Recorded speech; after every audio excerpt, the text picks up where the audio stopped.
اللہ تعالیٰ قرآن میں یہ کہہ رہا ہے کہ جب کسی قوم نے نافرمانی کی تو ہم نے کبھی آسمان سے پتھر برسا دیے, کبھی ان کو پلٹ دیا, کبھی ان کے اندر وائرل انفیکشنز, کبھی یہ ٹڈیاں کیڑے مکوڑے اس طرح کی چیزیں بھیج دی. تو آپ یہ دنیا کے حالات بتائیں یہ کیوں ہیں پھر ایسے؟ میں نے آپ سے کہا تھا آج کوئی لیکچر نہیں ہے, آج بس تھاٹ پرووکنگ کچھ کوشچنز ہیں جو مجھے بھی آنسرز آپ سب کی ہیلپ سے شاید مل جائیں.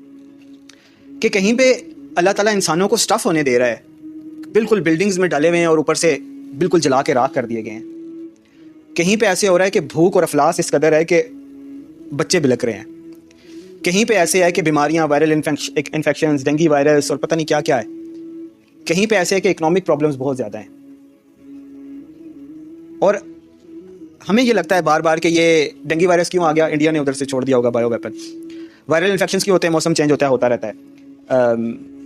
ڈیمز جو ہیں وہ ہم نے نہیں بنائے اس لیے سیلاب آتا ہے. اور برف پڑ گئی تھی بہت زیادہ مری میں اس لیے کہ وہ گلوبل وارمنگ